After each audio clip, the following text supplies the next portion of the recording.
Hello बच्चों, चलिए इस क्वेश्चन को सॉल्व करते हैं। क्वेश्चन बोल रहा है a Wheatstone bridge is initially at room temperature and all arms of the bridge have same value of resistance.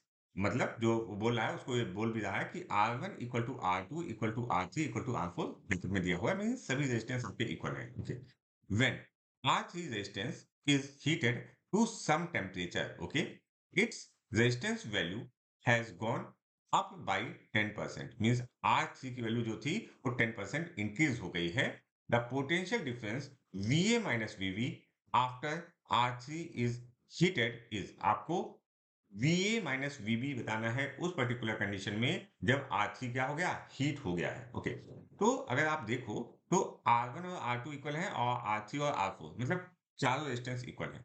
और हमारा जो ये 40 ओम है वो R1 R2 और R3 और R4 के क्या पैरेलल में लगा हुआ है। मतलब एक कॉम्बिनेशन R1 R2 का बन रहा है, एक कॉम्बिनेशन R3 R4 का। इनिशियली अगर आप बात करोगे तो हमारा VA की वैल्यू क्या होगी?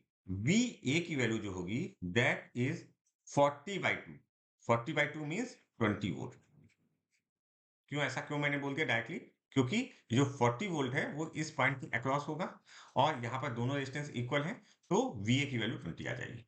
ठीक है? और ये भी आपको यहाँ पर समझ के रखना है कि जब R3 हीट हुआ, R1, R2 और R2, R4 पर कोई असर नहीं हुआ। केवल और केवल क्या हुआ? R3 हीट हुआ। ठीक है? तो VA की वैल्यू जब वो R3 हीट हो जा रही है तब भी 20 है और पहले भी 20 थी। अच्छा, अब हमारा जो फोकस है वो VB पर है।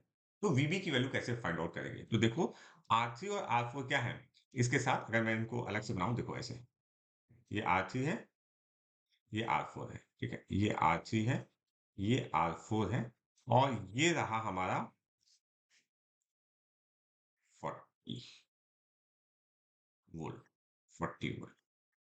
और एक और बना देते हैं जो पूरा ही कंप्लीट बना देते हैं। ये R1 हो गया, ये R2 हो गया, ठीक है? ये R1 हो गया, ये R2। अच्छा, आप समझने की कोशिश करना कि ये वाला जो पूरा है ये कैसा है? ये 40 वोल्ट के साथ पैरेलल में है। तो अगर हम इसमें इस वाली ब्रांच में करंट कहें कि यहाँ पर करंट जो है वो I है, तो हम क्या बोलेंगे? I is equal to, I is equal to 40 upon R3 plus R4, यही बोलेंगे। हाँ, बिल्कुल यही बोलेंगे। ये तो हमारा करंट आ गया। अब हमको एक्चुअली में पोटेंशियल निकालना है, ठीक है? किस वाले पॉइंट पर? इस वाले पॉइंट पर। VB पर। तो VB की वैल्यू क्या होगी? देखना, VB इज इक्वल टू, ध्यान से देखना, VB is equal to R4 multiplied by this current I। Okay, this current I। अच्छा सर, ये बताइए कि ये जो R4 को क्यों मल्टीप्लाई किया हमने, R3 को क्यों नहीं मल्टीप्लाई किया? देखो, R3 को अगर हम मल्टीप्लाई करेंगे तो उस केस में हमको जो वैल्यू लेनी होगी वो डिफरेंट लेनी होगी, क्योंकि देखो यहाँ पर जो है वो 40 वोल्ट आ रहा है, यहाँ पर आ रहा है हमारा कितना? यहाँ पर हमारे पास आएगा that is 0 volt according to this.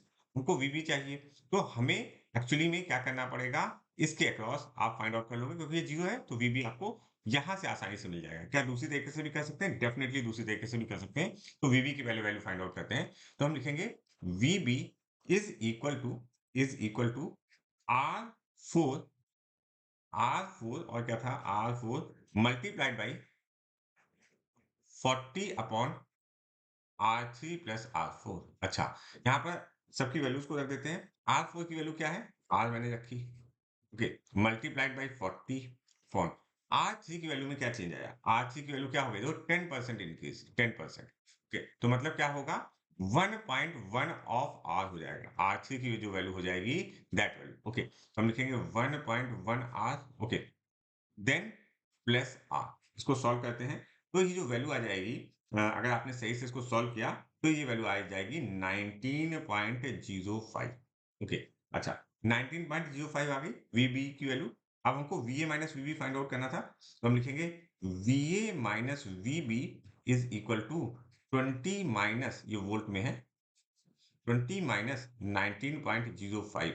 Okay, that value 19.05, that value is equal to 0.95 volt. Clear हो गई बात? अच्छा, ये आंसर आएगा कहां पर? हमारा ऑप्शन 3 इसका। अच्छा,